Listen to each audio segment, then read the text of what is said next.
السلام عليكم ورحمة الله وبركاته.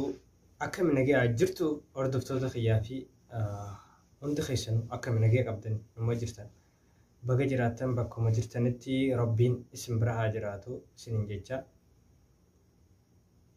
بني جرقاي سنرا حال ما يروتو نبجيسي رمضان في حال ما يروتو نبجيسي أتولو ما قلتو فيديو تكالي قد إيسو تنجرو akkasiin isiniin jaa waan viidiyoo godhisuu dhisneef dhiifama isiniin jecha akkasumatti gaarraan tana viidiyoo barumsaa waa'ee namni keenya irra dhiyoo tana guyya 2-3 kana Facebook irratti deemu jirutu jira. Akkuma agartan kanatti namni hedduu takka wal komachaa kan wal arrabsullee ni jira.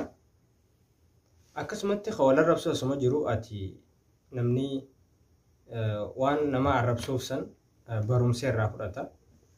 Akkasuma gaa waanin arkee waanin beekurraa waanin baradheerraa anis warra kan beeku gaa hin beeka waa'ee kanarratti takkaan nama barsiisellee kan waa'ee kanarratti nama barsiise hin agarree hanga har'aatti mumkin ati jiraachuu mala anammoo hin arkine. Akkasii hordoftoota kiyyaa fi warreen chaayinaala kanaaf haaraa taatan hordoftoonni kiyya hundi keessanuu warreen jala jirtan viidiyoo tana sheer godha. Akkuma seentanii isin bira geesseen laayikiidhaan eegala. Akkasuma nama hundaafuu sheer godhaadhaan isin jaa galatooma. Warreen laayikii nu gootanis warreen nu daawwattanis akkasuma galatooma. Laayikii kana heddummeessaan isiniin jaa sheeris godhaa viidiyoo teenya. Akkasumatti gama barumsa keenyaatti deemuun duratti waan takka waan baruu qabdan akkasuma Facebook irratti namni hedduu takka wal komachaa waa'ee qubee kanarratti viidiyoo tana yeroo hedduu duraanillee yaadaan qaba garuu amma ijaanis harkeetiin akkaan gadhiisu bas anis yaanni naa dhufe akkasumatti gaa waan hin beeku waan hin harkarraa anis nama hin beekne agarsiisuudhaaf dirqama narra jiru. Namu waan beekurraa kagaraa haadha isaa keessa barate hin jiru. Namu eeguma lafarra dhufe akkasitti barataa jechuudha. Saniifuu atis barattee itti fayyadamuu qabda. Namni akkuma amma siinjaa akkuma namaan jaan kana atis baru siinjaan jechuudha. Yoonii fi qubee tana sirreeffachuu baatte. Walumaa galatti ati wanni arraan tana qabadhee dhufe viidiyoo isinitti hin dheeressu. Akkuma Facebook irratti mata duree irratti isiniin jeetti. Namni Facebook irratti yaada jaalallee isaa haa ta'u akkasuma saahiba isaa haa ta'u haadha abbaa isaa haa ta'u obboleeyyan isaa haa ta'u nama takka yoo faarsuudhaaf deeme yookaan yoo yaada bareedaa tokko gubbarratti barreessee suuraa isaa wajjin maxxansuudhaaf deeme yookaan barreeffama kana hin danda'u ta'a akkuma arkee barreessee gadhiisuu danda'a. Yookaan barreeffama kana osuma beekuufaadha moobaayilli kun silkiin tun jechuudha si duraayii lallaayiti yoonii fi ati irratti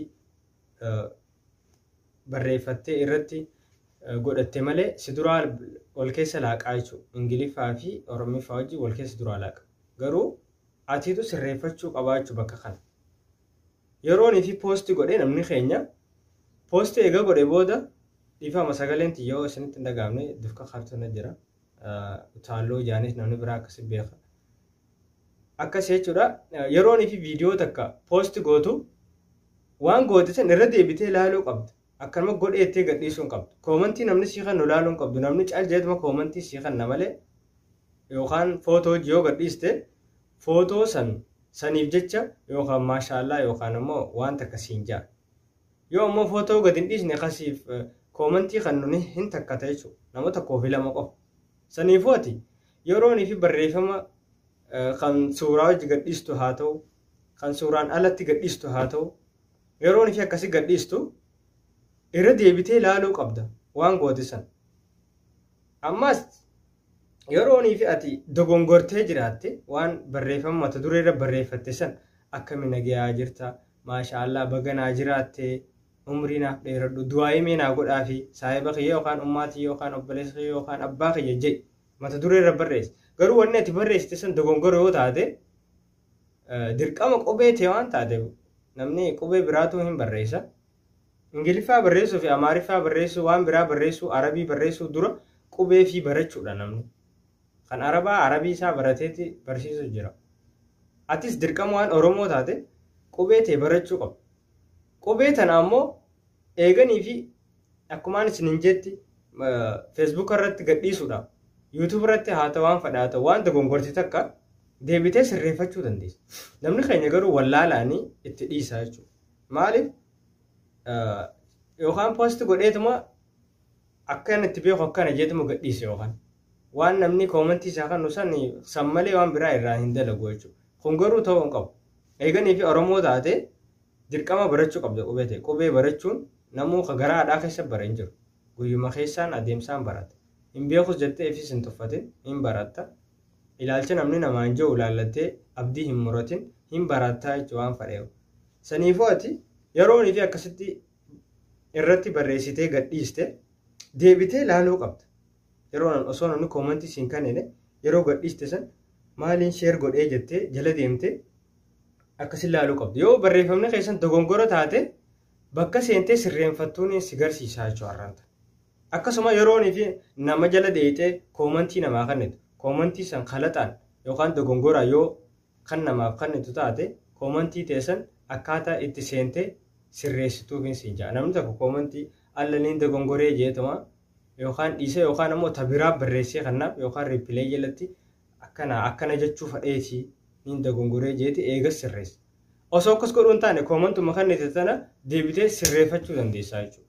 Har'a tana lamaaniin isin qabadhee dhufee namni keenya gaa hedduu takka wanna ati yoo hundaafuu viidiyoo tana yoo isinitti tole laayikii sheer godhaa akka barumsa irraa barattan abdiin qaba. Yoon ifi isin hin galin gaafii jalatti koomentii naa kennaadha.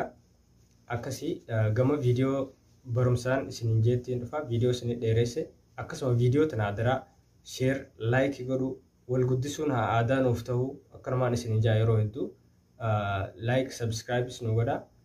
Viidiyoo tana garuu laayikii hanga isin gootan isin ilaalaa. Barumsa biraatiin hanga walitti deebinu gaafii feetan gaafachuu na dandeessan. Hangaan barumsa biraatiin dhufutti gama barumsa keenyaa waliin haa deemnu. Egaa gama barumsa keenyaa dhufnee jirra.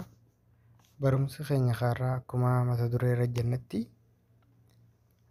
warreen eega barreeffama barreessitanii poosti gootan yookaan sheer gootan eega sheer gootan booda wanni isin sheer gootan dogongora ta'uu eega arkitan booda waan san namoonni tokko tokko osoo hin sirreessine fa'aa dhiisa achumaan haa ta'u jeetuma yookaan dhiisa waan ati gadhiiste san yookaan namni dubbisuu hin danda'u yookaan ammoo ati walumaa galatti wanni ati gadhiistu yoo dogongora ta'e namni dubbisuu fa'aa hin dandeenye gaarii miti. Kan wallaalaan dhiisus ni jira, kan beekee sirreeffatu illee numa jira. Garuu warra hin beekneef namoonni keenya hedduudhaatu jira.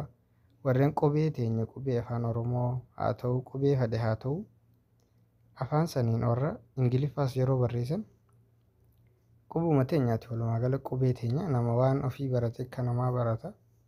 Qubee teenya tana yeroonii fi barreessan guutanii hin barreessan ammaasnis tartiibaan sirriitti hin barreessan jechuudha. Qubee tana seera isii eeganii hin barreessan. Eeganii fi osoo seera hin eegin barreessanii maxxansan booda fedhan nama haa faarsan, fedhan nama haa arrabsan, fedhan akka fedhan haa ja'an.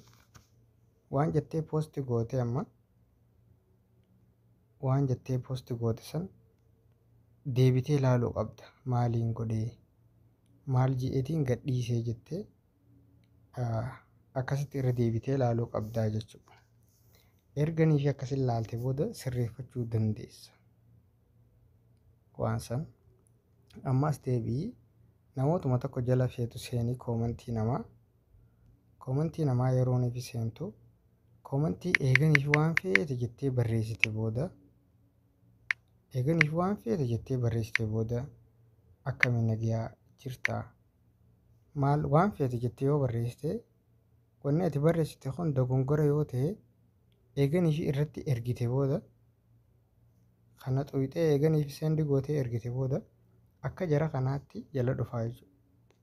Eeganiif akka jala dhufe wanni ati gadhiiste yoo fakkeenyaaf miseejii kana taate miseejiin kun qubeen ati itti dogongorte fakkeenyaaf amma kun akkam jaa akkasii ilmi namaa gaafa rakkoosaa rabbiin dhiisee namatti himatu maal jee barreessa.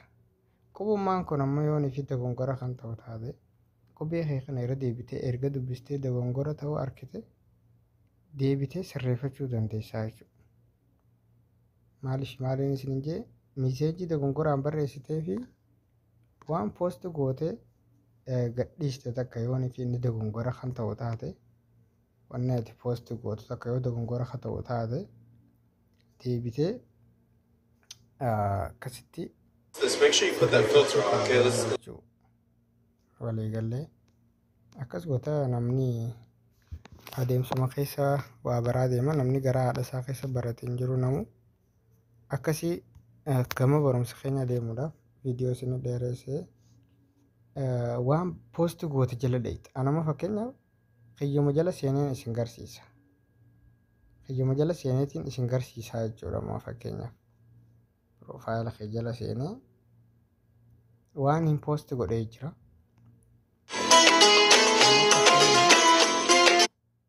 Wanni hin poost godhe kun isa kana yooniifin yookaan sirreeffachuu fedhe yookaan waan irraa hirraanfadhe yoon itti ida'uu fedhe akkamiin godha? Qubee tuqaa sadiin tana akkanatti xuyixan erga nifi akkanatti xuyixan sanboota maal dhuftan edit post kajoo kana seentan. Eega edit post kana seentan booda barreeffamni keessan akkanatti isinii dhufa jechuudha. Erga akkanatti isinii dhufe bakka itti amma fakkeenyaaf namni waan kana hin beekne dirqama beekuu qabdaa. Guutuu viidiyoo liinkii kana jeetii liinkii as kaa'ee daawwattanii sirreeffachuu ni dandeessan jechuu fedheetiin akkasi barreessee jiru.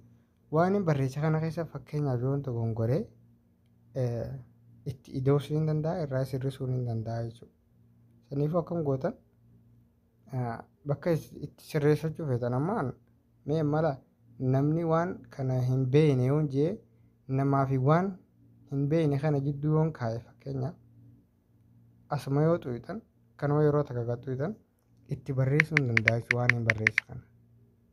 Eegalee yoon qubee tana fakkeenyaaf dogongoree jiraadhes namni bakkaan jee kana yoon fakkeenyaaf mana jee jiraadhe fakkeenyaaf mana yoon jee jiraadhe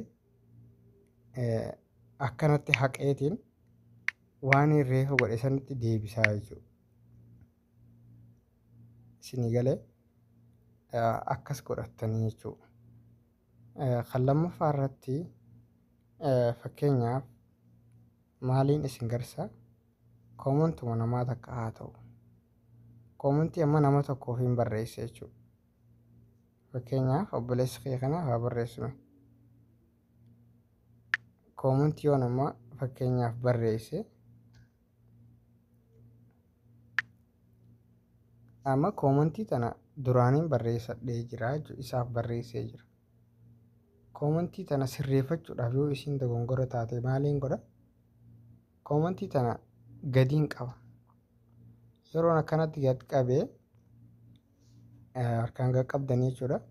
Edit jeetii asinaa bita. Edit kana yeroon tuqe koomantii tiyya tana sirreeffadhuu naan jedha. Haqeetii yoon fedhe sirreeffadha yoo sirrii taate dhiisaa jechuudha. Anamma isin agarsiisuu fi saniifuu akkana warreen waan kana dirqama beekuu qabdan ijoolleen irra guddaan qubee walitti laayixee akka feetetti gadhiisti. Qubee tana yeroo nuti tartiibaan barreessuu baattan seentanii sirreeffachuu dandeessanii isiniin jaa. Akkasiitii galatoomaa viidiyoo tiyya share waliif godhaa. Barumsa biraatiin hanga walitti deebinutti nu jajjabeessaa. Yaada keessan yoo isiniif hin tolle koomentii jala naa kaayaa. Akkasii barumsa haa barannu, waan beeknurra haa wal barsiisnu.